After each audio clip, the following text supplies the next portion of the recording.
Om Shanti. Very good evening to all.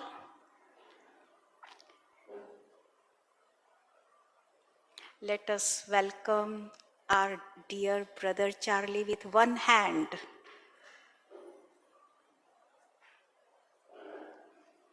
Thank you. Today I feel great honor to introduce brother Charlie, who is the first soul out from the India who has taken this knowledge and surrendered his whole life to the yajna and doing so much service with his tan, man, dhan, with mind, body, wealth. He has fully surrendered. And now it has been more than 45 years. Almost 50 years, Brother Charlie? 50 years.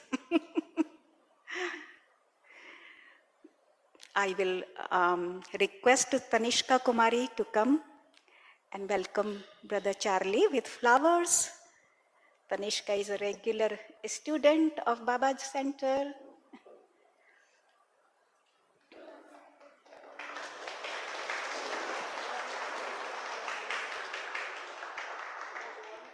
Welcome to our center. Om Shanti. You came into this darkest night. You gave us back our inner sight. You found us broken and full of shame. You gave us back our crowns again. To have you is the sweetest thing to feel. You are our everything. Oh Baba,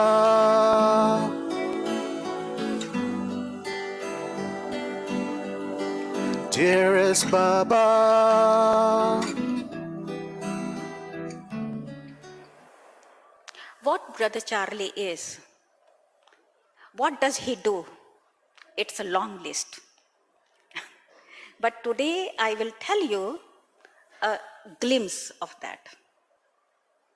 Brother Charlie is the national coordinator of Brahma Kumaris in Australia. He is the director of BK Center, 40 centers in Asia, Pacific, Australia, 40 centers. And Brother Charlie is a chairman of board of the directors in Australia. He is the main instrument of planning committee to organize the international projects. So he has many crowns of responsibility. Today we are so fortunate, Brother Charlie, you have given us your time, valuable time. Thank you, Brother Charlie.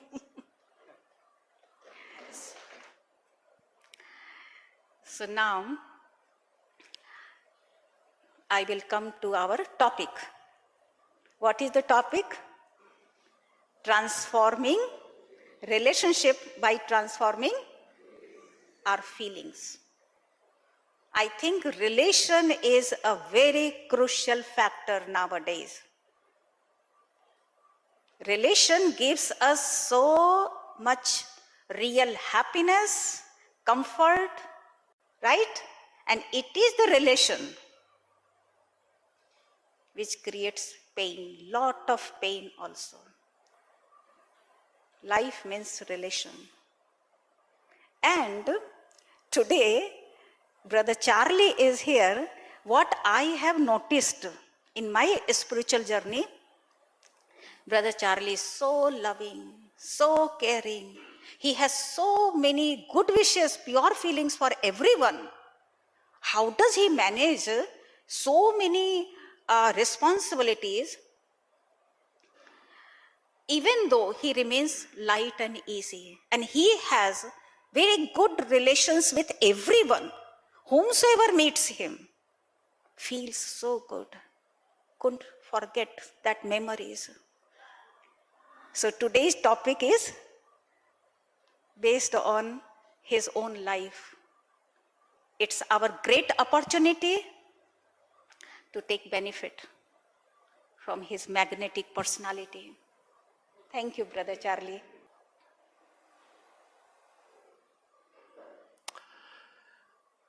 Om Shanti. I'm really so happy to be in this beautiful gathering. And I'd really like to thank Sister Kusum for her very sweet words.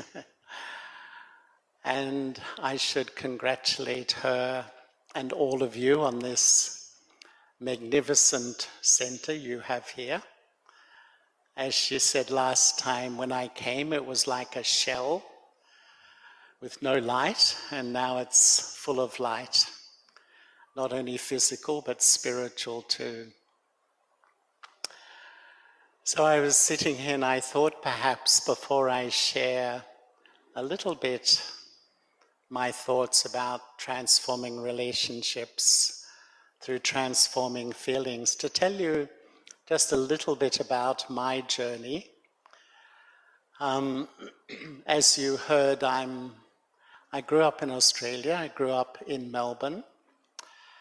And I think like many of us sitting in this room, you know how you go through life, you go through your education, you have an external life, but there's an internal journey too, isn't there?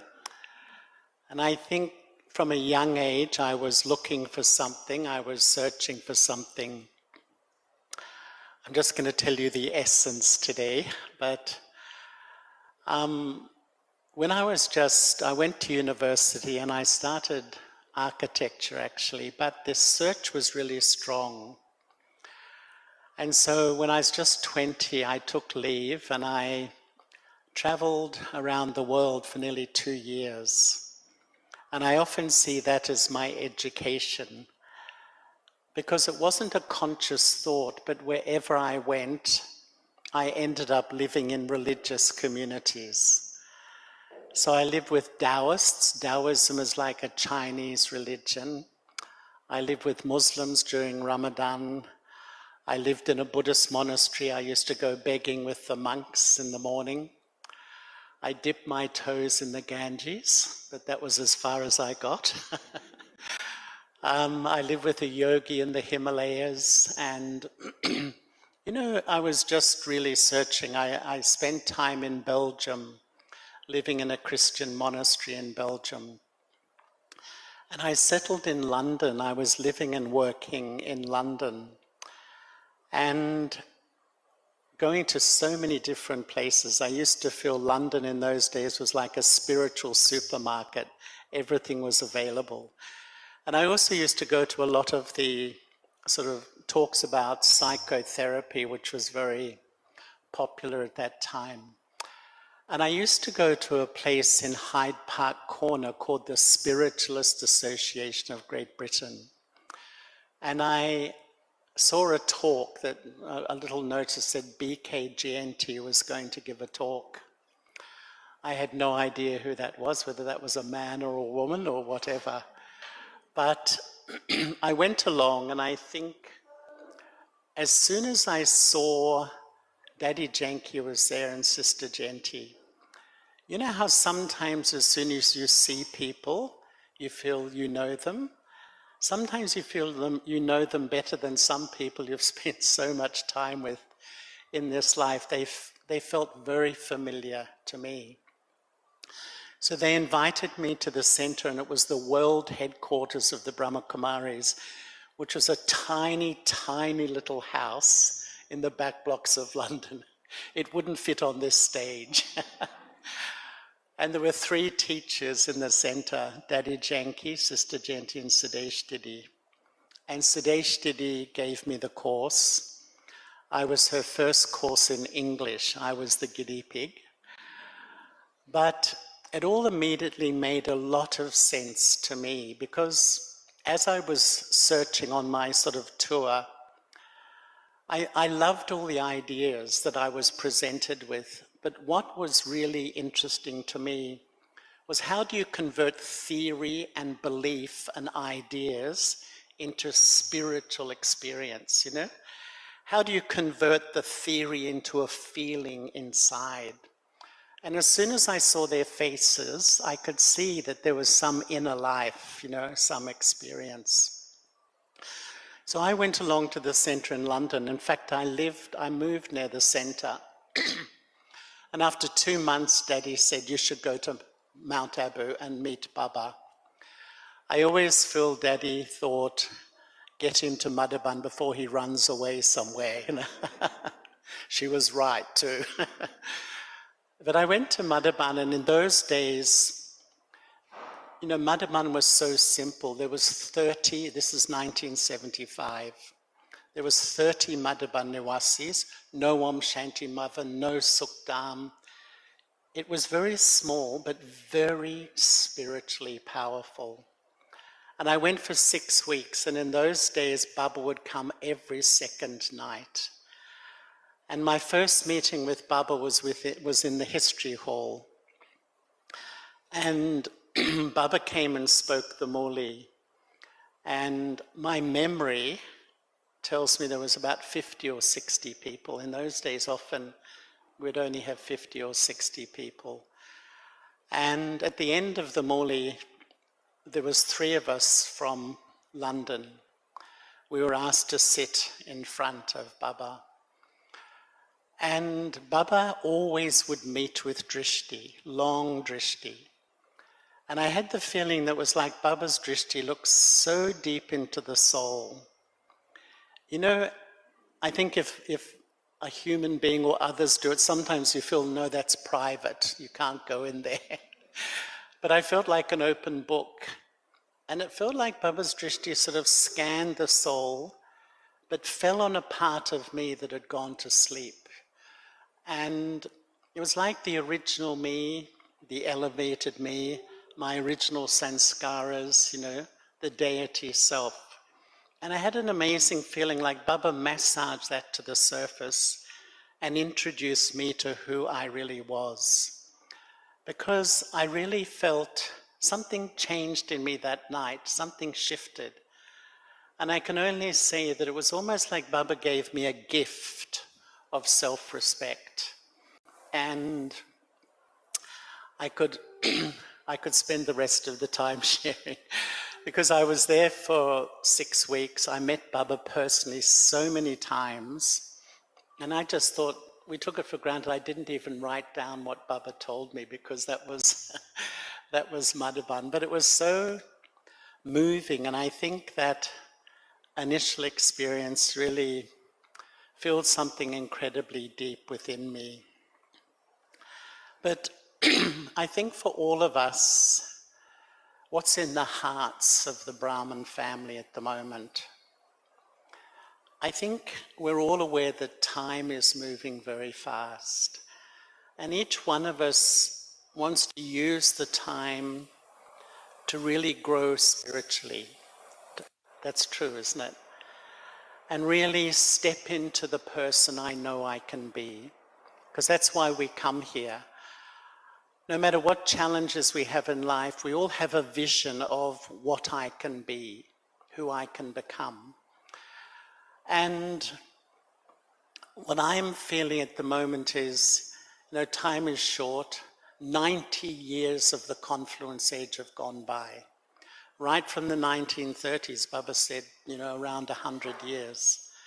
And Baba always said there would be about 900,000 that would come. And it's about that now. So what do I need to do? And I think, you know, what is time calling me to do? What is time calling me to become? And one of the things I've felt our study at the moment is to live in this incredibly challenging world that all of us have to deal with on a daily, hourly basis, and keep my feelings clean. regardless of the atmosphere, regardless of the behavior, regardless of the opinions, our study is to keep my feelings clean. And my sense is that when Baba first came in the 1930s, Baba first taught purity in action. Stop the cycle of impurity at the level of action. Don't do any further bad karma, getting angry, etc. And then when Baba became Avyakt, and much before that, Baba really taught more about purity of thought, the karma of thought, in the sense that when I generate a negative thought, a waste thought, the karmic repercussions of that is I instantly lose my peace and happiness. But I feel now that Baba is really teaching us purity of feelings. I feel that's so much our study. Because the instant I generate a negative feeling, a critical feeling, a bad feeling, a hurt feeling, what happens to my stage? What happens? Just instantly I come down. And most of us have been habituated to living in this world, dealing with people, negative comments, criticism. We take it in and we generate those feelings. It's a habitual pattern recorded in almost all of us. And many times I think, how can I really know my level of spirituality? How do I really, in a tangible, real way, not just because I believe in God, but in my tangible, real day-to-day life, how do I demonstrate spirituality? I would say it's in my relationships with people. That really reveals what I've learned. It reveals my knowledge and my yoga quality. And what I feel is that at the end of the cycle, all of us have the whole spectrum of sanskaras in the soul. Each one of us sitting in this room has the capacity to be so loving, so caring, so kind, so sweet at one end. But at the other end, we have the capacity to be so easily hurt, so easily upset, feeling so easily insulted. And the way I have looked at relationships really for some time is that all relationships do is trigger what is already in me. You know, relationships trigger, they're like an instrument to trigger what is already recorded in my memory track. And in a way, I feel like relationships are like a messenger, an instrument for me to know myself. Because however people behave, what emerges in me is actually my story, it's my karma. And this is why, really, when we start on the spiritual path, the first law of spirituality says, I am responsible for how I feel. No matter what happens out there, no matter how people behave or what they're like, how I respond is actually my creation. And so, relationships are like a trigger. And in a way, the one with knowledge will look at the self.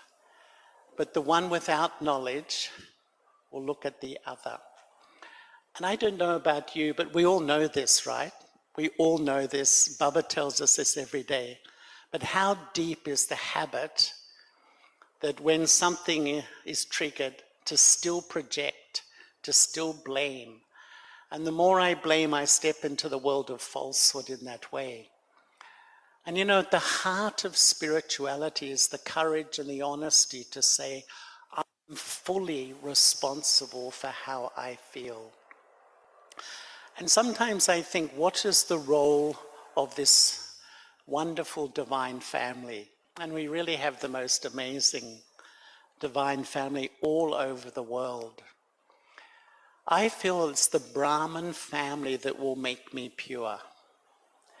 In the sense that if I live in the heart of this family, and can maintain good relationships. I know my scars have changed.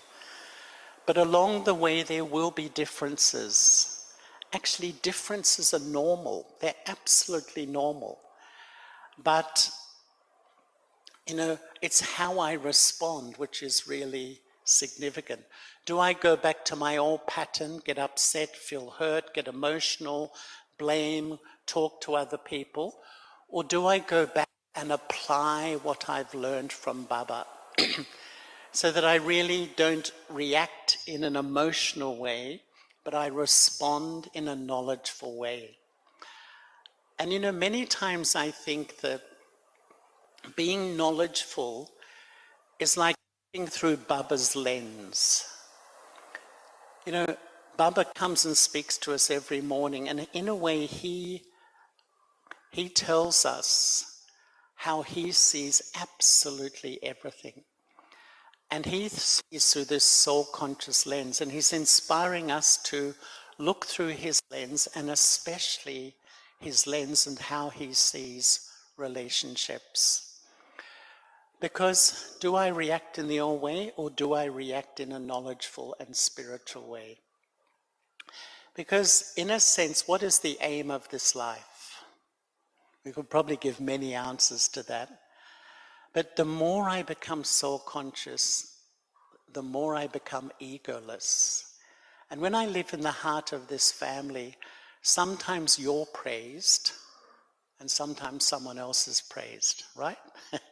Sometimes you're put in front, sometimes someone else. Sometimes you're given an opportunity, sometimes somebody else. Actually, it's incredibly healthy. It's so healthy. Because ultimately the aim of this life is to really remove those two eyes of body consciousness, which Baba has been talking a lot about recently. And when I first heard these mulis, they had a big impact on me, and I often share about it because, in a way, I think there's like 3 personalities inside all of us. 2 of them are very negative in my relationships with others. They influence them in a negative way. But one of them allows me. Am I audible? I think so. I keep it out a bit. But one of them is to heal my relationships. The first personality Baba defined in the last few months a few times is the eye of arrogance. The eye built on all the labels of this body. And sometimes I like a power circle, the eyes inside. Shall I try holding it maybe? Sometimes I think there's like a power struggle between the eye of arrogance, the eye of superiority, secondly, the eye of inferiority, the eye of lack of self-respect. Baba calls it the eye of disheartenment. And thirdly, the eye of soul consciousness. And when the eye of arrogance is ruling, I compare with others and I think, I am better, I know more, I am right. But when it comes into my feelings, that's when I feel so easily insulted, disrespected, not valued, excluded, sensitive. Anyone here sensitive?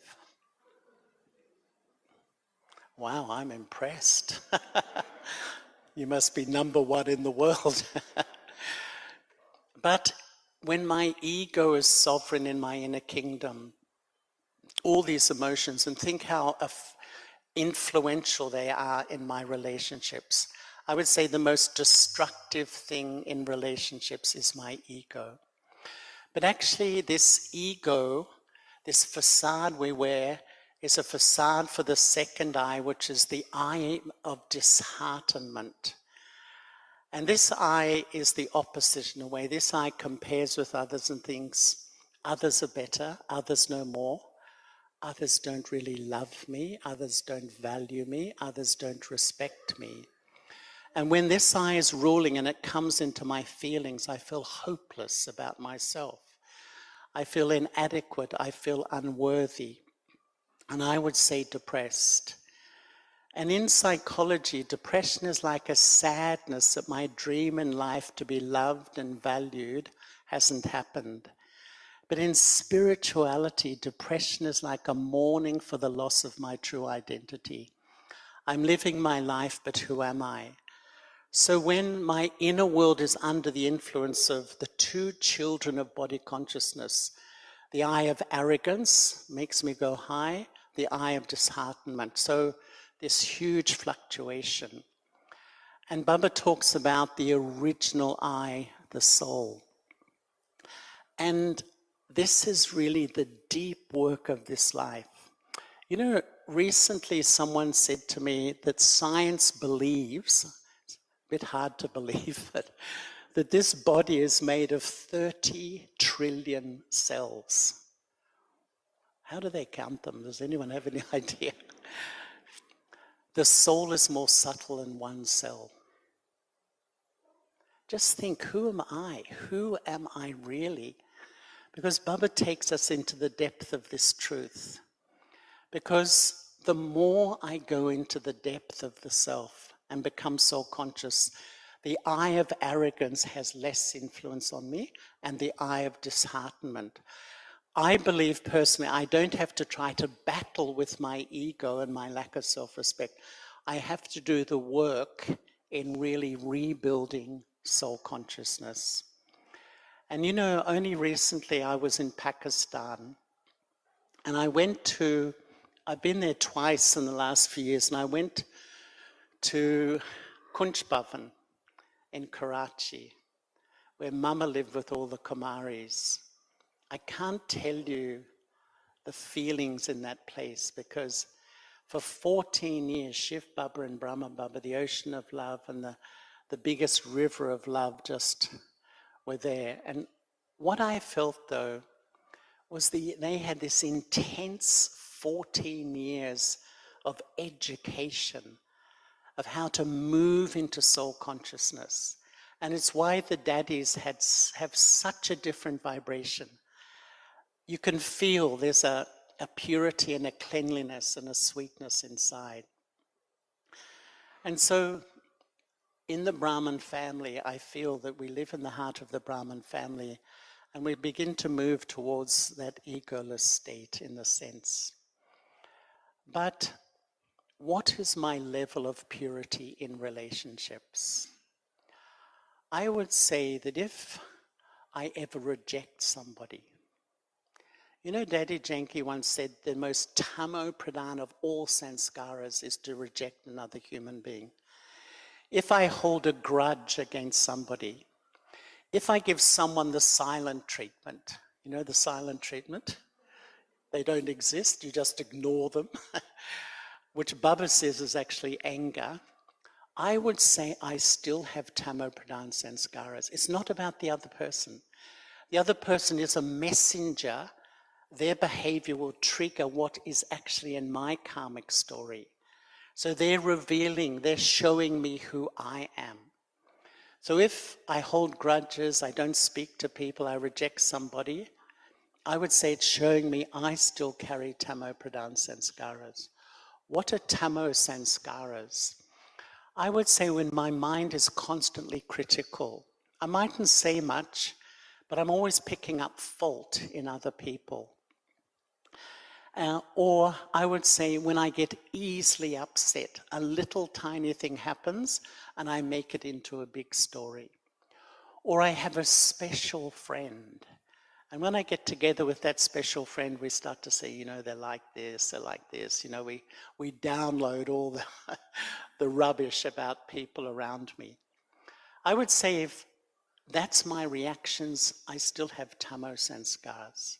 What are rajo sanskaras? I would say preferences. I like you, I don't like you. I like this behavior, I don't like this behavior. Because what we're trying to do is move, aren't we? And change the cleanliness, the feelings inside. And I would say, what are sato sanskaras?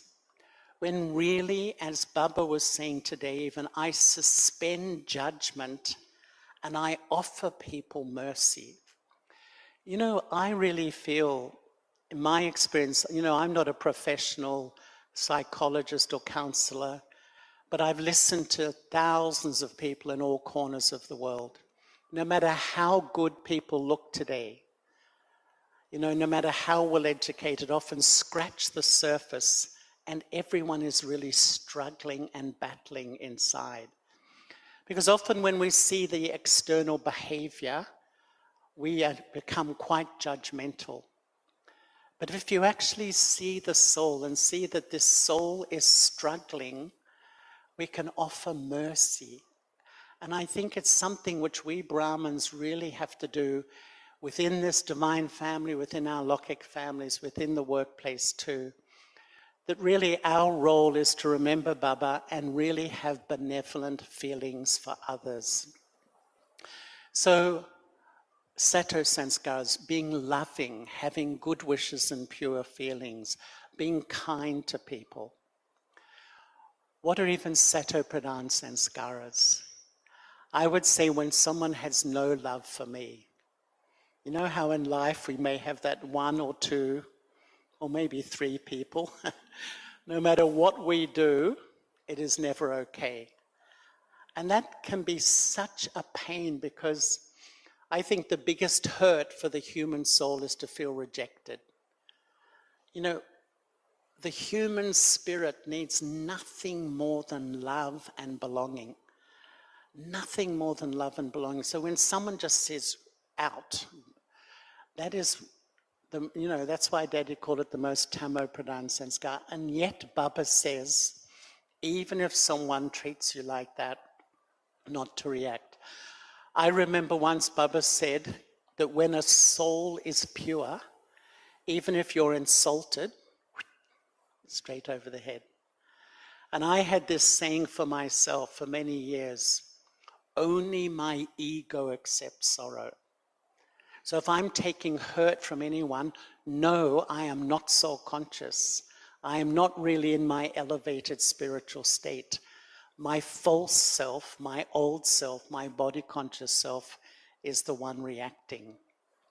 And so it's really about, I can tell my stage, my level of purity by my reactions to other people. It's not about them.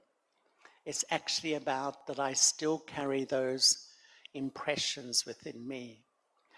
And at the heart of relationship is communication. And at the heart of communication is feelings. And I remember once in Australia, in the BK family, we have many professional actors. And a man came along to run a workshop with them.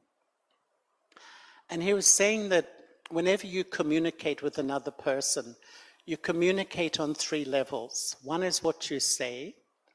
The second is your face. Actually, we all read each other through the face. The third is your vibes, your feelings. And you know, research says that 80 to 90% of the impact of any communication is nonverbal. It's your face and your vibrations. And when you get 2 messages from people, one is what you hear and one is what you feel, what do you trust? You always trust your feelings. And you know, sometimes I think we even ask myself, why don't I really come close to other people? Or why don't others love me more? And I feel it's a lot with how I think and mainly my feelings. You know, if I meet somebody and I say, hi, how are you? Nice to see you. And in my mind, I think, last week you said this. We feel it's private. It is not private. People feel your thought vibrations. The more I go on, sometimes I think our state of mind is like a big billboard on the road. You know, everybody can see it in that way. And this is why really the more I understand, I learn the art of remembering Baba, Sometimes I think, knowledge changes my thoughts, but a relationship with Baba, who's an ocean of pure feelings, changes the feelings in my mind. The cleaner, the purer, the sweeter the vibrations I carry here, people will feel comfortable with me. You know how when you meet somebody, sometimes you just feel so comfortable instantly, and other times you feel a little bit uncomfortable. A lot of it is to do with what I carry in my thinking. So we're on this incredible journey of transforming what I know into what I feel. We can do the course here. In 1 week, I know I'm a soul, I know who Baba is, and yet how long does it take to really bring that into my feelings, and feel it deeply? In 1 week, I can know I'm a soul, I can believe I'm a soul, I can even teach someone they're a soul. But how long does it take to feel it? When I was in London in those early days, I was 3 weeks going to the centre. And someone came to the centre and there was only Daddy Janky and me in the centre. So she said, "Charlie, you have to talk to him." I said, "Daddy, what'll I say?" So I did. I talked to him. I gave him the whole course in 15 minutes and we never saw him again. I did a great job of scaring him off forever. But, that's life. But really, I think I know I'm a peaceful soul. I believe I'm a peaceful soul. I tell others they're a peaceful soul. Am I a peaceful soul? Have I inculcated it to a level that I carry that truth into every relationship? How much have I converted what I know into what I feel? I can remember when I started, I loved the idea of drama, and sometimes when things went wrong, I heard myself saying, it's drama, and my heart's going boom, boom, boom, boom, boom, intellectually, but to put it into practice, this is our journey to educate our feelings. And something Baba said many times I really loved. Baba said, "Children, right is right and wrong is wrong, but don't bring it into your feelings." And you know what happens? We hear this every week. Have good wishes, have pure feelings. But we're deceived by our sense of justice sometimes. Our sense of justice kicks in and says, "You've done something wrong." And I justify my negative feeling, I feel I'm right about your behavior. But Baba said they made a mistake, and you having a negative feeling, a bad feeling, a hurt feeling, an ill feeling, you have made the same mistake, equal mistake. And this is where to take responsibility for my feelings is so important. In soul consciousness, I see people's behavior and I observe it. In body consciousness, I see the behavior and I absorb it. I absorb the feelings inside.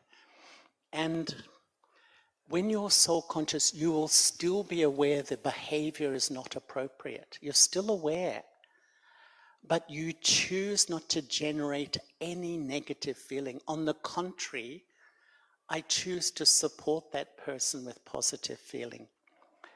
And I think this is such an important part of our spiritual journey to really take that responsibility.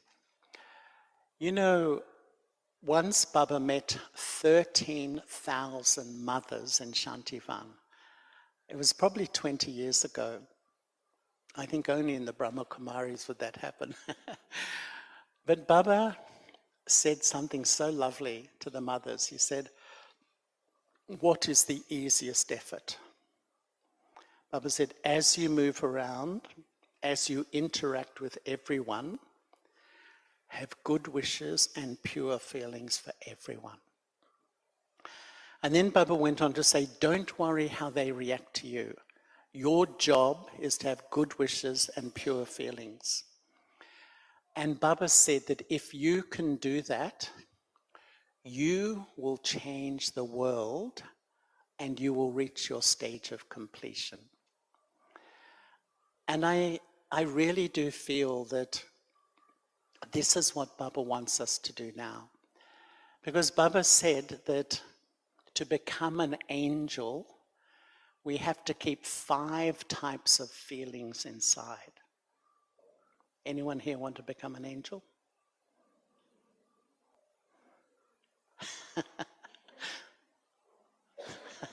Baba likes that more than that. And you know, it's almost like I realize, yes, the world is a difficult world. It's all true. It's a fact. We can analyze it for hours. We listen to so much analysis of the state of our world. And yet what Baba's saying is, I'm responsible for feelings inside. And so Baba said, if you keep these 5 feelings inside, you will just go up. And Baba said the whole ascent in your spiritual life or descent depends on the feelings you keep inside. So the first was the feelings of love and cooperation. The second was the feelings of benevolence for everybody. The third were the feelings of zeal and enthusiasm. The fourth were the feelings of belonging, giving everyone a feeling of belonging. And the fifth were the feelings of soul consciousness. And in a way, I think what Baba was saying was, if you keep the parameters of your mind within those feelings, the soul will just keep flying. But as soon as I just put a little bit of poison into the state of mind, I react with an angry feeling, a hurt feeling, a negative feeling, a bitter feeling. I pollute my inner world. And what happens? Spiritually, I lose all my inner power. And this is our challenge, to live in this world and have, I suppose, the spiritual power to be sovereign of my state of mind. Because that's why I feel the addiction at the end of the cycle, when we come to Baba, we're empty inside. You know, there's nothing much inside. And so to fill the emptiness, I often feel the mind is like a vacuum cleaner. If you give me love, you know, if you give me respect, I take it in. But if you insult me, I take that. If you criticize, I take it all, and then I blame you. It's a complete cycle of self-deception that we're involved with. But what Baba is really saying is to take from Baba and keep my feelings in my mind, take full responsibility. That if I keep this purity of feelings in my mind, not only does it sustain me, but it's like a perfume that will sustain the atmosphere. I don't know, who met Daddy Prakashmani here, can I ask? Yeah, quite a few. You know, I mean, I many times saw her, Daddy Guzar, Daddy Jenki, just their presence. It's like, without saying a word, the perfume of those pure thoughts and feelings just raise the atmosphere. This is where we really want to go. And this is why I think, you know, Baba said the only mistake you make is when you change loving feelings to other feelings. It's like, it's a decision. Baba, I'm going to live in this world and I'm going to keep my mind in these elevated feelings, and I'm not going to make excuses for how others are and make reasons, rationalize why I got upset, why I'm not happy. Because Baba really wants us to become spiritually strong. Because I feel our part coming into the future, our human family is really doing it tough at the moment. You know, once I was sitting in front of Baba, I was sharing this, I think, this morning. I was in LA this morning, but one of the most touching things for me, you know, Baba would sometimes stop in the middle of a muli and just give drishti. And the whole room goes silent. And you know, once Baba did that, and Baba then said, "Children, can you hear the cries of the devotees? Can you hear the pain in the hearts?" And Baba just, you know, he went on a bit, and then he stopped and he gave silence again. And I can't remember exactly the words, but it was like Baba said, "You people are deaf. You can't hear." Because, you know, sometimes I think we get so self-absorbed. So me and my life and my family and my problems, my issues and my story. But actually, you know, we get so absorbed in me. And yet this life is really to be absorbed in Baba and live stream those vibrations and spread them into this world. Because really these pure feelings we experience are so important. And I even remember Baba's language when he spoke about, I used to summarize the mulis every season, the message.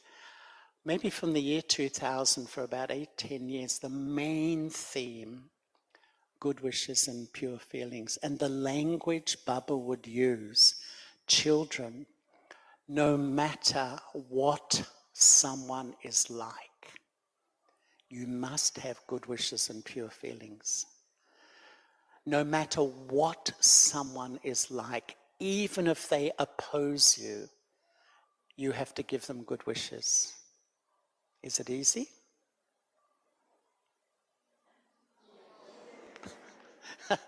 I heard yes and no together.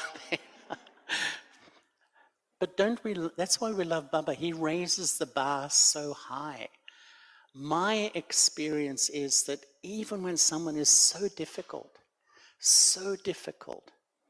and I get caught in thinking and reacting and feeling, how do you feel deep, deep down? It damages your relationship with yourself. You know you can be better. You know you can be better than just absorbing their behavior. And so Baba used, no matter what someone is like, you must be loving, even if they oppose you. No matter what someone is like, don't give them superficial love. You must give them true love. And even once Baba said, if someone is 95% difficult and 5% good, what should we look at? Is that easy? Everyone's smiling. But I really feel this is why we love Baba, because he speaks, he's taking us to this incredible place. And this really is about living in this world, keeping my feelings clean, and really feeling I'm an instrument to bring change wherever I go. And when we hear these things, we say to Baba, yes, Baba, I'm going to try. And often we think of those one or two people that sometimes seem to really challenge us, our capacity to be loving and have good wishes. So we say, Baba, I'm going to try. And for months we experiment. And we try, but nothing much changes, you know. We say, Baba, I'm trying, you know, but they haven't changed. And sometimes I think we have this sort of thought, well, you are a really difficult person, but I'm having good wishes for you. You are a big problem, but I'll have good wishes for you. Guess what? They don't work. And this is also good because I have to go to such a clean place in myself to generate that quality of feelings. And you know, Mama used to talk about the chit, you know, and how this is a very subtle thing of how in our chit, in our memory track, we carry all these memories. of people. And when I come in front of another person, all the associated memories of our interactions, for years even, sort of come into my mind. And if it's been not so good, it's like I look at that through that sort of semi-negative filter. It's like a lens that I look at you through. So you don't get a really good feeling from me.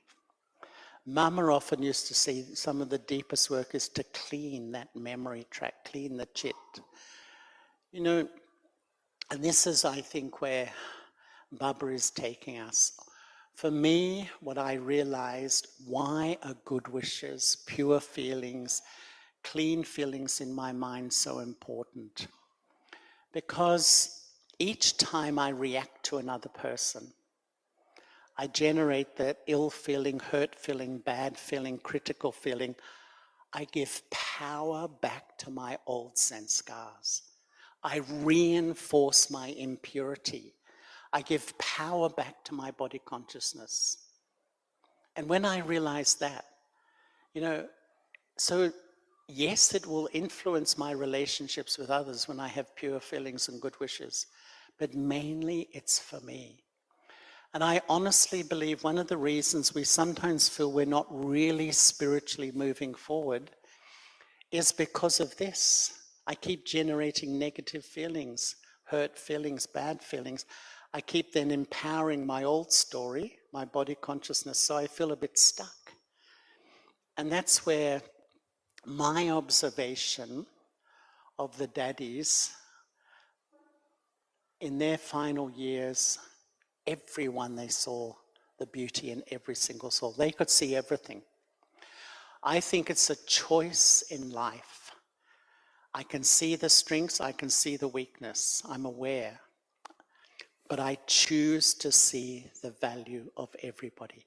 And to me, that's one of the main decisions for spiritual progress, that I choose to see what's valuable in others, what's good in others. And I often feel one of the most powerful things for a leader, and why Daddy Prakashmani was such a powerful leader, because she held the value of everyone in her attitude. And if you, as Baba's instrument, hold the value of others in your attitude, you'll feel how the whole atmosphere begins to change. And just finally, before maybe if there's anyone wants to ask something, I think keeping my feelings clean is really so important, that decision. Baba, I'm going to live in this world, but I'm going to keep my mind clean and elevated regardless. But secondly, we really have to learn detachment. And I feel one of the main signs of a soul who's absorbed truth deep into the soul, not just knows it in my head, is that I will be detached. But Baba's detachment, and Baba's detachment is to be very loving, very caring, very close, but uninfluenced by. Purity is all about influence. The more there's impurity in the soul, things impact me, affect me, upset me, disturb me. The more I become pure, nothing can influence me. And I remember once Baba said, children, if you don't become detached now, you'll have to become detached by compulsion. Drama's going to force us to be detached. And, detachment is our natural state, just like peace. In the Golden Age, we were the embodiment of love and the embodiment of detachment. But because that word, I feel it's misleading in some ways. It has connotations that you're cold, you're cut off, you're non-caring. But when we really go deep, detachment will be our protection as we move into the future. It's so important. And I feel, if you ask BK family, do you love Baba? What did Baba say this morning? Everyone passes in love. But what's the real proof that someone really is deeply in love with Baba, my experience, they'll be very detached.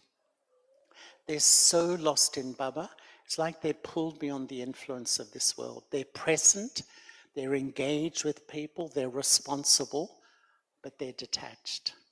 And I had the experience of traveling a lot with the daddies and seeing how sweet and loving they were, but how detached they were at the same time. I feel this is something, and to me, it's not that I have to try to be detached. I actually, the deeper I have all relationships with one Baba, the automatic byproduct is that you will move more in that natural direction. I found that all the souls who really have this really deep relationship with Baba are sort of taken into that space where they're not influenced by people, behaviors, opinions, changes, the economy, all the stuff that we're faced with now. Because when you're loving and detached, you can remain stable. And, really that's a sign of deep spirituality, where it's almost, when I'm stable, it's like I'm under Baba's influence, not under the influence of the atmosphere of the world, all the changes, everything happening externally. So I think Baba really wants us to be very loving, very close, but very detached as well.